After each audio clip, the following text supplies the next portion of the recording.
উন্মেষ সাহিত্য সাময়িকীর নিয়মিত সাক্ষাৎকার অনুষ্ঠান মুখোমুখি বাতচিতে আপনাদেরকে স্বাগতম।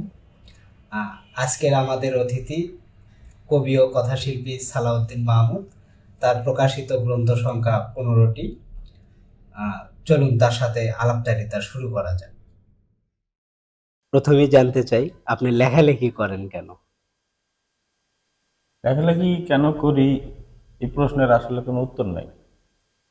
কারণ হচ্ছে ভাত খাওয়ার একটা কারণ থাকে, ক্ষুধা নিবারণের জন্য।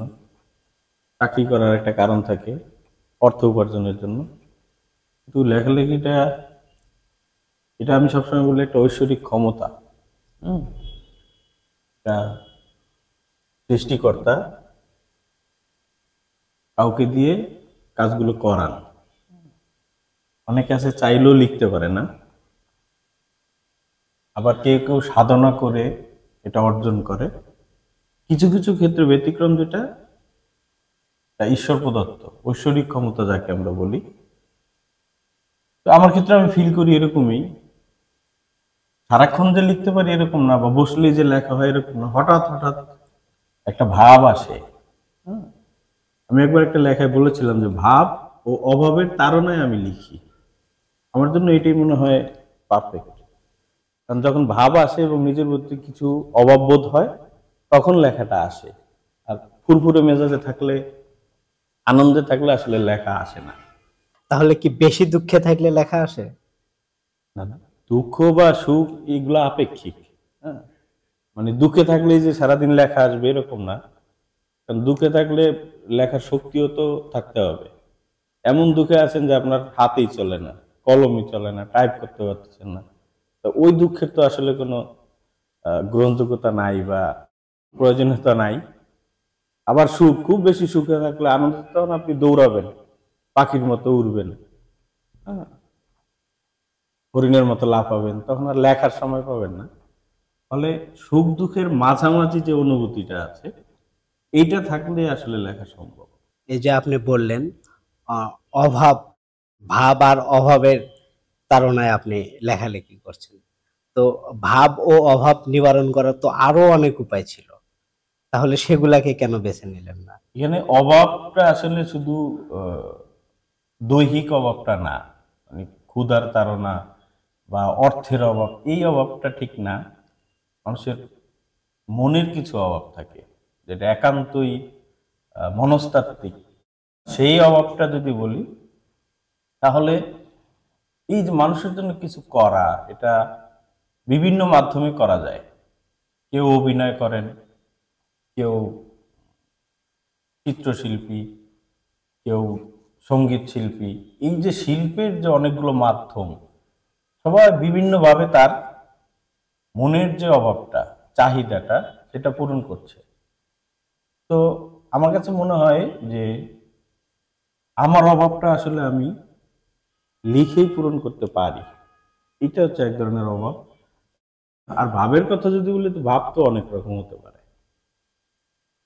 এটা আসলে ভাবের বিশ্লেষণে গেলে তখন আবার আহ, এই মানে লালন সাইজি বা ওই আধ্যাত্মিক জগতে যাওয়ার দরকার আর কি। সেদিকে আর না যাই। সব মিলিয়ে এই ভাব এবং অভাব দুইটাকে বৈষয়িক হিসাবে ধরা যায় না। এটা মানে বস্তুগত নয়, একেবারেই মনস্তাত্ত্বিক একটা বিষয়। আসন্ন বইমেলায় আপনার গল্প গ্রন্থ আসছে, বিষণ্ণ সন্ধ্যা ও বিভ্রম। এখানে কি রকম গল্প থাকবে? বইতে মোট 13টি গল্প আছে। আর আমার গল্পের বিষয়বস্তু বরাবরই আসলে জীবন থেকে, আমি একটু বলি, জীবনের গল্প বলা আর কি। সেই ক্ষেত্রে নানাবিধ প্রসঙ্গ গল্পগুলোর মধ্যে আছে। 13টি গল্প যেহেতু, প্রত্যেকটিরই সাবজেক্ট আলাদা। হুম, এর ভিতরে বাস্তবতার সংমিশ্রণ আছে। যেমন আহ, সবারই মনে থাকার কথা যে এমবি অভিযান নামে একটি লঞ্চে অগ্নিকাণ্ড সংঘটিত হয়েছিল। ওই ঘটনাকে কেন্দ্র করে একটি কাল্পনিক গল্প আমি লিখেছিলাম। এটার নাম ছিল জলের ভেতর অনল। এই যে মানে বাস্তবতা থেকে কিছু কিছু উপাদান সংগ্রহ করেই এক একটা গল্প তারপরে এর ভিতরে যেগুলো আছে বেশিরভাগই ওই মানুষের জীবনের টানাপোড়েন এবং একবারে প্রান্তিক কিছু মানুষের গল্প আছে, যেমন মানে বিত্তশালীরাও যেমন আছেন, আবার একেবারে নিম্নবিত্তরাও আছে গল্পের চরিত্রে, কখনো কখনো প্রধান চরিত্র। এবং রবিতনের অন্তিম সংযম যেটা, যে গল্পটা, এটা একজন ভিক্ষুককে কেন্দ্র করে। রমজান মাসে যে আমরা রাস্তার পাশে যে ভিক্ষুকদের দেখি, ইফতারের একটি সময়, এইরকম কিছু প্রেক্ষাপটে 13টি গল্প সাজানো। গল্পগুলো অবশ্য বিভিন্ন সময়ে বিভিন্ন পত্রপত্রিকা প্রকাশ হয়েছে, এবং কিছু গল্প এক্সেপশনাল এই কারণে যে সেগুলো আমি কোথাও প্রকাশ করিনি, শুধু বইয়ের জন্যই রাখা। এবং ওই গল্পগুলো আজ থেকে প্রায় 17 বছর আগের, মিনিমাম তো 15 বছর আগে আমার ছাত্র জীবনে লেখা। তো আমি গল্পগুলো হচ্ছে আমার ফাইলের মধ্যে পাই, হাতে লেখা ছিল গল্পগুলো ওই সময়। তা আমি গল্পগুলো যখন বের করি, পুরনো গল্প, এবং নেড়ে চেড়ে দেখি যে তখন আমার দৃষ্টিভঙ্গি কেমন ছিল ছাত্র জীবনে ওই সময়, আর এখনকার আমার দৃষ্টিভঙ্গি কেমন। ওই গল্পগুলো আমি যখন রিরাইট করি বা আবার যখন পড়তে যাই, তখন গল্পগুলো আরো শক্তিশালী হয়ে ওঠে। এটার কারণ হচ্ছে যে তখন হয়তো আমি একটা প্লট নিতে পেরেছিলাম, এবং কোনো কোনো গল্পের ক্ষেত্রে আমি দেখেছি যে এই সময়ের চেয়েও আমার ওই সময়ের গল্পটা অনেক পরিণত, এই গল্পের ভিতরে আমি কোথাও হাত দিতে পারিনি, না কোনো শব্দে না বাক্যে। তখন মনে হয়েছিল যে মানে গল্প, এই যে অনেকেই বলেন যে লিখে ফেলে রাখা, অনেকদিন পড়ে থাকা, তারপরে আবার পড়া, তো হয় কি যে আলাদা একটা বোধ তৈরি হয় লেখকের মধ্যে। ওই সময় সেই গল্পগুলো অনেকটা মানে বাস্তবতা কেন্দ্রিক, মানে বিভিন্ন বিষয় দেখে দেখেই তখন লেখা। সব মিলিয়ে ওইখানে প্রায় মানে অর্ধেক গল্পই আমার পুরনো গল্প হলো অপ্রকাশিত, সেগুলো এই গল্পগুলো রেখেছি। এবার আশা করি মানে পাঠক বই হাতে নিলেই বুঝতে পারবে। আচ্ছা, একজন কথা সাহিত্য প্রেমী হিসেবে গল্প যারা বেশি পড়ে পছন্দ করে, তাদের প্রত্যাশা কতটুকু পূরণ করতে পারবে এই বইটি? মানে আজ পর্যন্ত কোনো কোনো লেখক কোনো পাঠকের প্রত্যাশা পূরণ করতে পারছে কিনা এটার পরিসংখ্যান করা খুবই একটা কঠিন বিষয়। ধরেন যত বিখ্যাত গল্পকারই হোক বা বিখ্যাত লেখক হোক, সব পাঠকের সন্তুষ্টি অর্জন করা মনে হয় একজন লেখকের সম্ভব না, আর সন্তুষ্টি অর্জন করাটাও ঠিক না। তাহলে আপনার গল্প, এই গল্পের বইটা পড়বে কেন? পড়বে এই কারণেই, ধরেন যে 13টি গল্পের কথা বললাম, 13টি গল্প 13 শ্রেণীর পাঠকের জন্য। পুরো একটা বইতে একটি গল্প যদি কারো ভালো লাগে, তাহলে এই গল্পগুলো সার্থক। ধরেন রিক্সাওয়ালার যে গল্পটা ভালো লাগবে, একজন ব্যাংকারের সেটা ভালো নাও লাগতে পারে। আবার একজন বিত্তশালীর যে গল্পটা ভালো লাগবে, একজন কৃষকের সেই গল্পটা ভালো নাও লাগতে পারে। তো ফলে এই 13টি গল্পের মধ্যে আমি মনে করি যে 13 জন মানুষ আছে, 13 জন 13টি গল্প পছন্দ করবে। আচ্ছা, একজন মানুষ 13টি গল্প পছন্দ করবে না, 13টি গল্পের জন্য 13 জন আলাদা মানুষ। আচ্ছা, আপনার তো কবিতার বইও আছে, মিথিলার জন্য কাব্য। তো ছোটবেলায় আপনি কবি বলতে কি বুঝতেন? আমার কবিতার বই দুইটা, একটা মিথিলার জন্য কাব্য প্রথম, আর একটা তুমি চাইলে। তো ছোটবেলায় আসলে কবি হওয়ারই ইচ্ছা ছিল। এই জার্নির একটা মানে ইতিহাসও আছে বা গল্প আছে।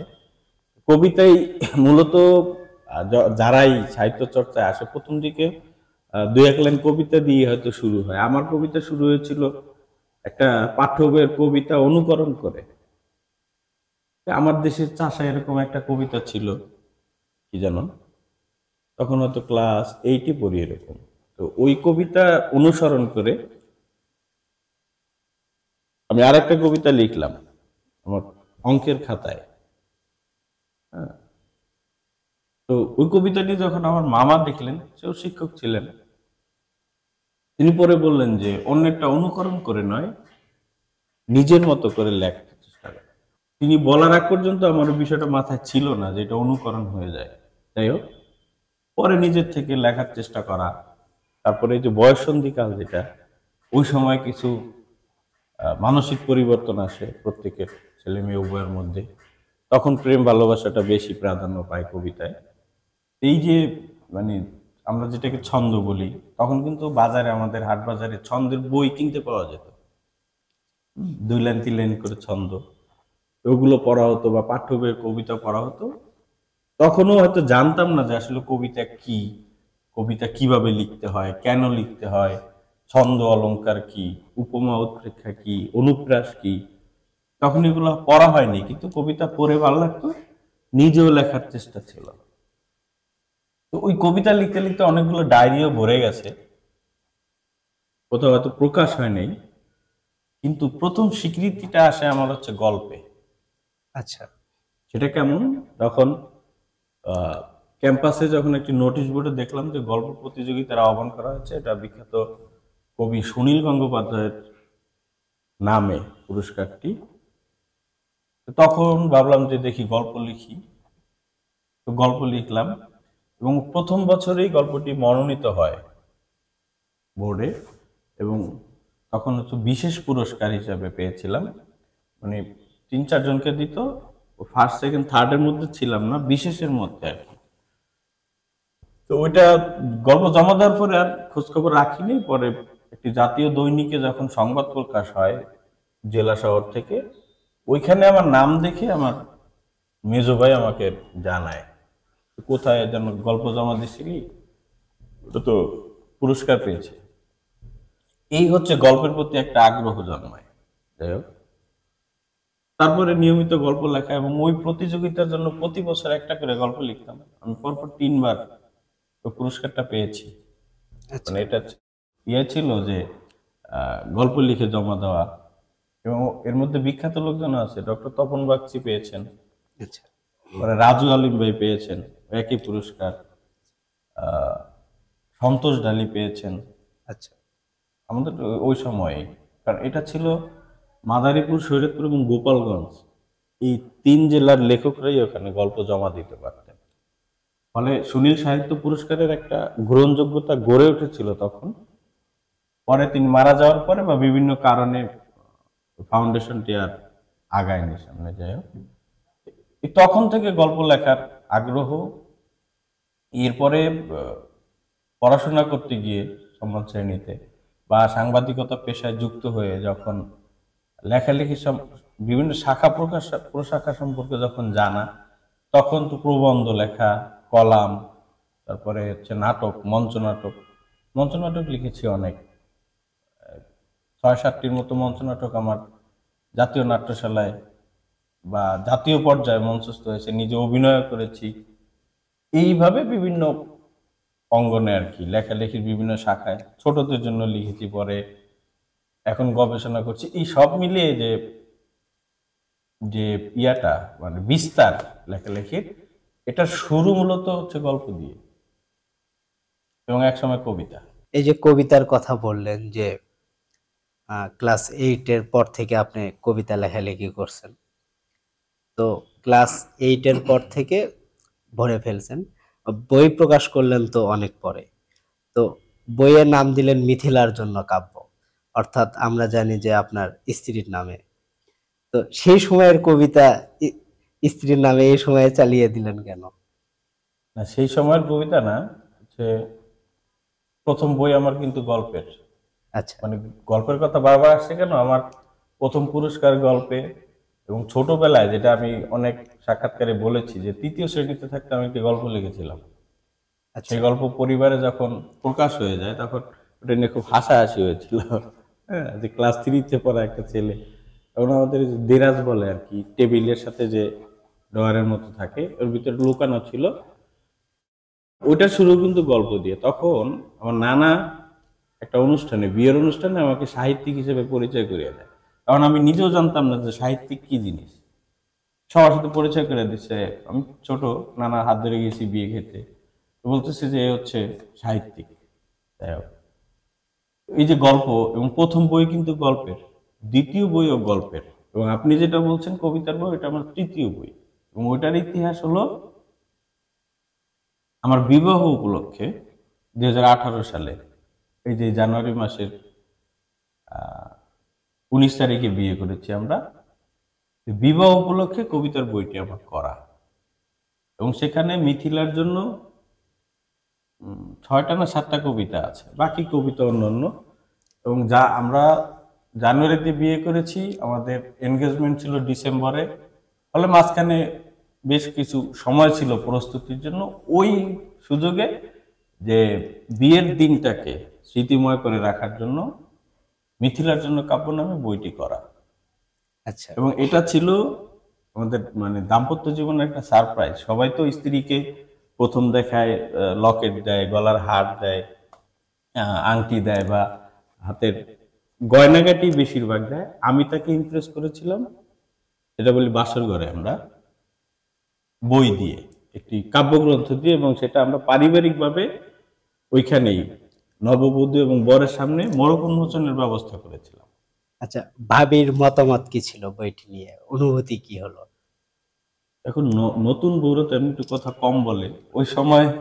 আচ্ছা, পরবর্তীতে কি কিন্তু বললো? পরবর্তীতে উচ্ছ্বসিত, এবং সে এই ব্যতিক্রম আয়োজনের জন্য সে খুশি, এবং এটা সে সবার কাছেই বলে, এবং আনন্দের সাথেই বলে যে আমরা বিবাহের প্রথম দিন আমি একটি কবিতার বই পেয়েছি।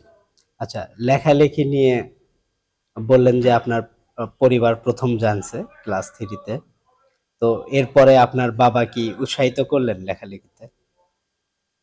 আমার পরিবারের ইতিহাসটা মানে বলতে গেলে একটু দীর্ঘ। সেটা যদি বলি, আমাদের পুরো পরিবারটাই হচ্ছে মানে ধর্মভিত্তিক একটি পরিবার। ধর্মভিত্তিক পরিবার এই কারণে বলছি যে আমার নানার বাবা, অর্থাৎ আমার মায়ের দাদা যিনি, তিনি একটা মাদ্রাসার প্রতিষ্ঠাতা, এবং সেই মাদ্রাসাটা তিনি যে 100 বছর পূর্ণ হবে এই 26 সালে, 100 বছর আগের 1926 সালে মাদ্রাসাটি প্রতিষ্ঠিত, এবং তিনি এলাকায় বড় হুজুর নামে পরিচিত। তার ছেলে অর্থাৎ আমার নানা, তিনিও মাদ্রাসার প্রিন্সিপাল ছিলেন এবং ফরাজি আন্দোলনের সাথে সংযুক্ত ছিলেন। আমার বাবা ওই মাদ্রাসার শিক্ষক ছিলেন, তিনিও ফরাজি আন্দোলনের সাথে যুক্ত ছিলেন। আমার মামা ওই মাদ্রাসার ভাইস প্রিন্সিপাল ছিলেন, তিনি মারা গেছেন 2-3 বছর আগে। এই যে যে বললাম, এরা সবাই কিন্তু এলাকায় হুজুর হিসেবে পরিচিত, কিন্তু মানে ধর্মীয়ভাবে তাদের ভিতরে আমি কখনো গোঁড়ামি দেখি নেই। তো আমি, আমার যেটা হচ্ছে পরম পাওয়া, সেটা হচ্ছে যে আমার বাবা আমার লেখাগুলো পছন্দ করতেন। হ্যাঁ, এবং আমার প্রথম বই, আমি একটি ভোরের কাগজে একটি সাক্ষাৎকারে গত বইমেলায় বলেছি যে আমার প্রথম বই আমার বাবা নিজে টাকা দিয়ে কিনে নিয়েছিলেন। আচ্ছা, ঢাকায় যখন বইটি প্রকাশ হয়, আমি মেলার কারণে পাঠাতে পারিনি, কিন্তু মেলার পরে যখন বইটি নিয়ে যাই, তখন বইটি তিনি গ্রহণ করার সময় আমার হাতে টাকা দিয়ে দেন। তো বাবা নাই, তো একটু আবেগ আক্রান্ত হয়ে গেছিল। আচ্ছা, এই বাবার সাপোর্ট, বড় ভাই, মেজো ভাই, আমার স্ত্রী, মা, মা যদিও মানে লেখালেখিটা কম বোঝেন, কিন্তু মানে আমি কিছু লিখলে আমার কিন্তু প্রত্যেকটা সংখ্যা বাড়িতে পাঠানো লাগতো। আব্বা চাইতেন, আব্বা পড়ে শোনাতেন আর কি। এইভাবে একটা মানে ধর্মীয় পরিবার থেকে আমি যে নিজেকে আলাদা করেছি, এর পেছনে আবার কিছু তির্যক মন্তব্য আছে। যেমন আত্মীয় স্বজন বা পাড়া প্রতিবেশীরা, তারা কখনো কখনো এটাও বলে যে আলেমের ঘরের জালেম, যেটা আঞ্চলিক ভাষায় বলে আর কি, যে একজন বড় হুজুরের নাতি, একজন হুজুরের ছেলে, সে কেন এগুলো করছে। কিন্তু আমার বাবা কোনোদিন বাধা দেননি, আর হচ্ছে বড় ভাইরা সবাই সাপোর্ট দিয়েছেন। এবং এখনো ফেসবুকে বলি বা বইমেলায় বলি, তারা প্রচন্ড সাপোর্ট করে এবং নিজেরা গর্ববোধ করে, সেটা আমার সামনে হোক বা অগোচরে হোক আমার কানে আসে। হ্যাঁ, আমার একটি বই বের হলে সেটা নিয়ে তারা 10 জনের কাছে বলে বা অনুভূতি জানায়, বা আমার একটি লেখা যদি পত্রিকায় প্রকাশ হয় সেটা আমার বড় ভাই জানলে সে বাজার থেকে পত্রিকাটি কিনে বাসায় নিয়ে যায়। তো আচ্ছা। মানে একজন লেখকের জীবনে এর চেয়ে বড় সাপোর্ট তো আর কিছু লাগে না। এই যে পারিবারিক যে আবহ, এর থেকে বের হয়েও আমি সাহিত্য চর্চা করছি এবং এখনো করে যাচ্ছি। লেখালেখির কারণে কি মাদারীপুরের কালকিনি থেকে আপনি ঢাকা শহরে এসেছেন? মাদারীপুরের কালকিনি থেকে ঢাকায় আসছি নাকি ঢাকা থেকে কালকিনি গেছি, এটা একটা বড় প্রশ্ন। এটা কেন প্রশ্ন? আমি গ্রামে মানে এসএসসি পাশ করার পরে ঢাকায় চলে আসি ইন্টারমিডিয়েট পড়ার জন্য।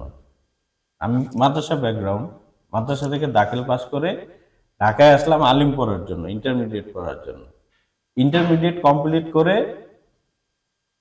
বাংলা সাহিত্য পড়ার একটা মানে চাপলো, ভূত চাপলো মাথায় যে বাংলা সাহিত্য পড়তে হবে। জগন্নাথে ভর্তি পরীক্ষা দিলাম, ওখানে ফিলোসফি আসলো, পছন্দ হলো না। ওয়েটিং লিস্টে ছিলাম আমি।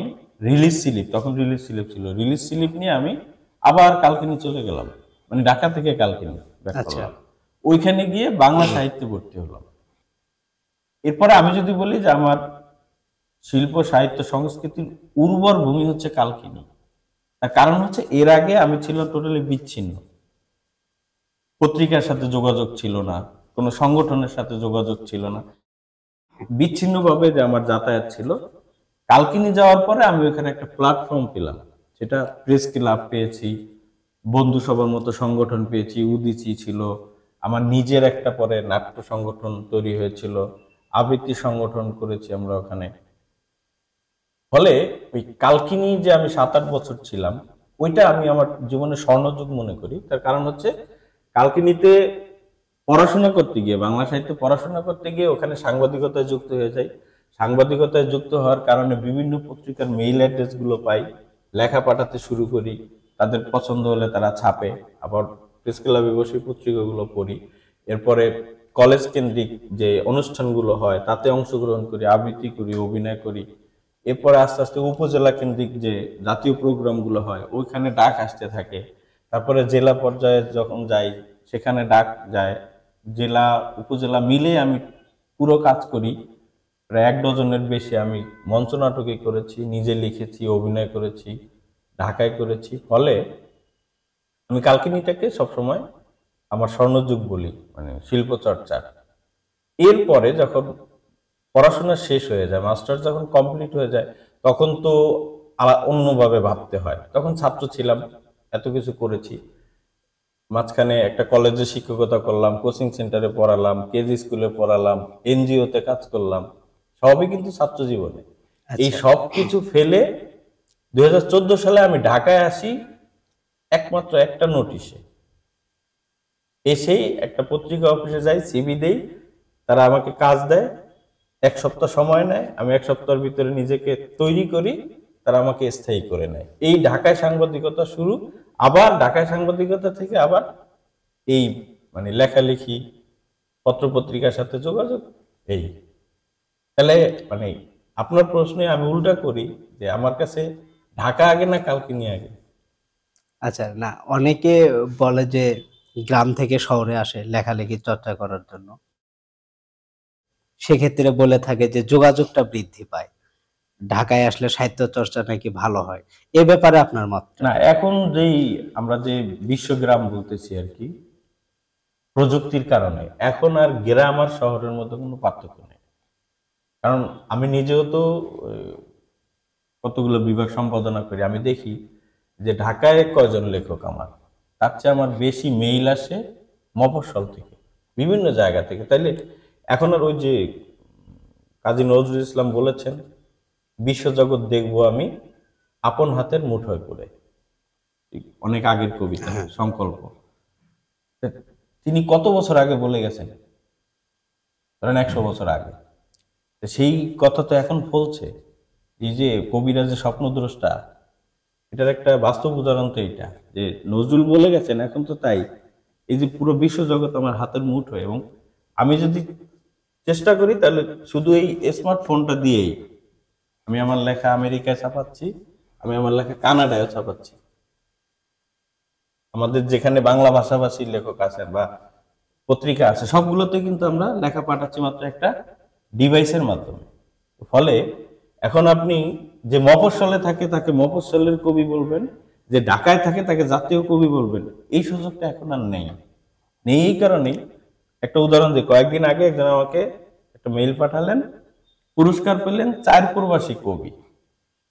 আমি শিরোনাম থেকে প্রবাসী শব্দটা ফেলে দিলাম, যে কবি কেন প্রবাসী হবেন? আচ্ছা, মানে কবিতার তো প্রবাসের কোনো শাখা নাই, না হয় তিনি কবি নাহলে তিনি প্রবাসী।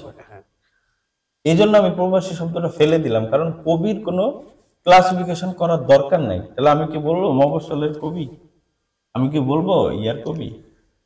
সুতরাং এখন যেহেতু সবকিছু আমাদের হাতের মুঠোয় এবং আমাদের আঙুলের ইশারায় চলে, এখানে কলম দিয়ে লিখতে হয় না, কাগজ লাগে না, আঙুলের ইশারায় চলে। সুতরাং কেউ যদি এখন মাটির নিচ থেকেও লেখা পাঠায় সেটাও জাতীয় লেখা, যদি মানব চিহ্ন হয়।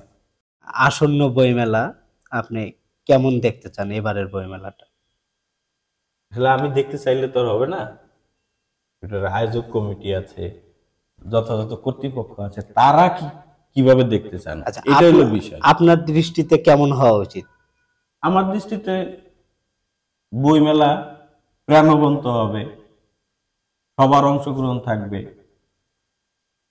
পাঠক মেলায় যাবে, বই কিনবে, পছন্দের বই কিনবে বা বেছে বেছে কিনবে। অর্থাৎ ওই যে মানসম্পন্ন বইগুলো যাতে বেশি বিক্রি হয়। আমরা তো আসলে ভিউয়ের পিছনে ছুটতে গিয়ে বা মানে ভাইরাল লেখক, এটা বলছি এই কারণে যে প্রবাসী কবি যেহেতু বলতে চাই না, এখানে লেখকদের আসলে ভাইরাল বলতে চাই না, তারপরেও কিছু মানুষ ভাইরাল হওয়ার পরে বই লিখছে। তিনি বই লিখে ভাইরাল হননি, ভাইরাল হয়ে বই লিখছে।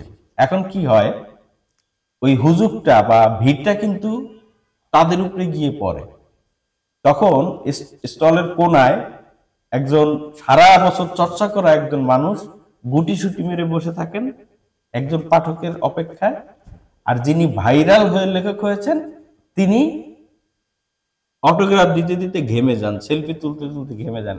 এই যে যে বৈষম্য তৈরি হচ্ছে, এটা নানাবিধ কারণ আছে, এগুলো যেন একটু কম হয়। সবাই লিখবে, লেখার অধিকার সবারই আছে, কিন্তু সেটার যেন যথাযথ ব্যবস্থাপনাটা থাকে।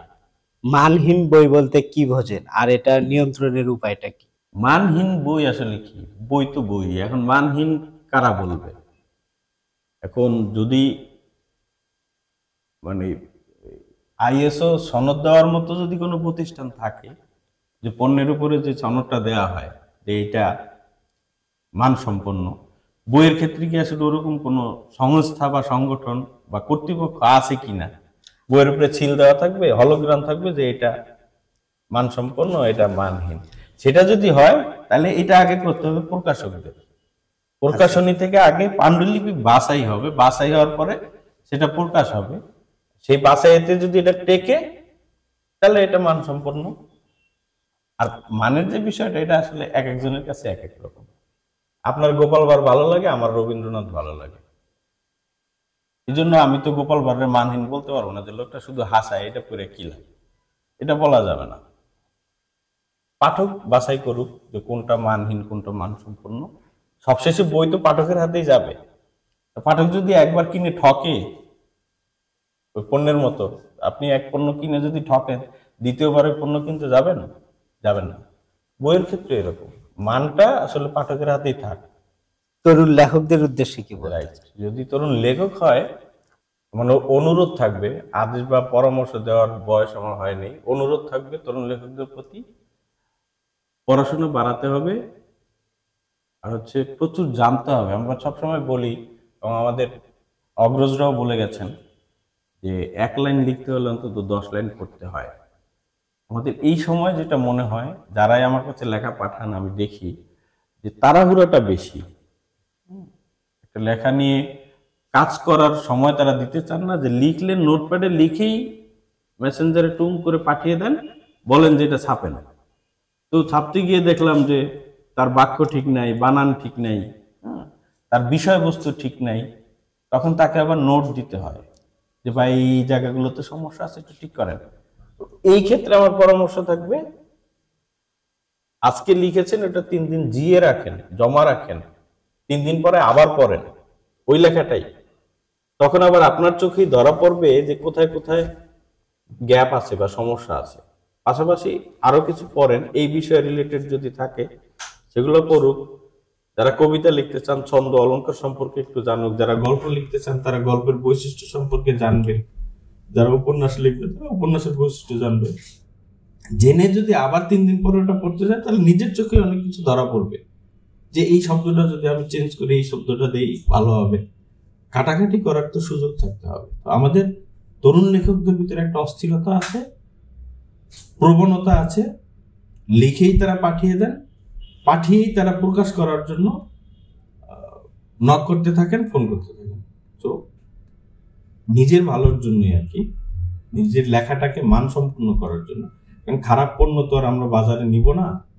আর বই তো আমি সবসময় পণ্য মনে করি, লেখাটাও পণ্য, যেহেতু এটা দ্বারা কারো মনোতুষ্টি হবে, কেউ ভালো লাগবে।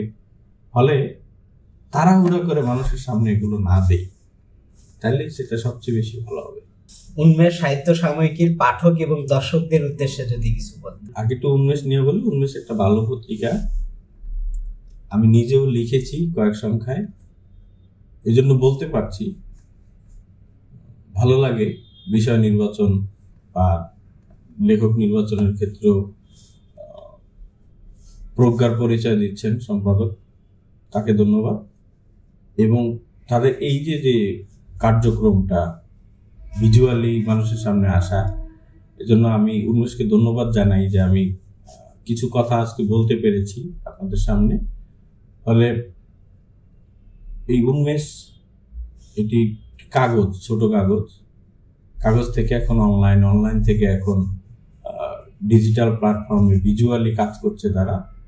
এই যে যে চড়াই উতরাই পার হচ্ছে, এর প্রধান কারিগর কিন্তু পাঠক আর দর্শক। সুতরাং আপনারা উন্মেষের সাথে থাকুন, উন্মেষকে ভালোবাসুন, উন্মেষকে এগিয়ে যাওয়ার ক্ষেত্রে আপনাদের পরামর্শ এবং সহযোগিতা অবশ্যই কাছে রাখবেন। এতক্ষণ আমাদেরকে সময় দেওয়ার জন্য উন্মেষ সাহিত্য সাময়িকীর পক্ষ থেকে আপনাকে ধন্যবাদ। আপনাকেও ধন্যবাদ আমাকে সুযোগ দেওয়ার জন্য। এটা মানে আমার জন্য একটা বিশাল সুযোগ, কথা বলতে পেরে ভালো লাগলো। উন্মেষের জন্য শুভকামনা, আপনার জন্য শুভকামনা রইল।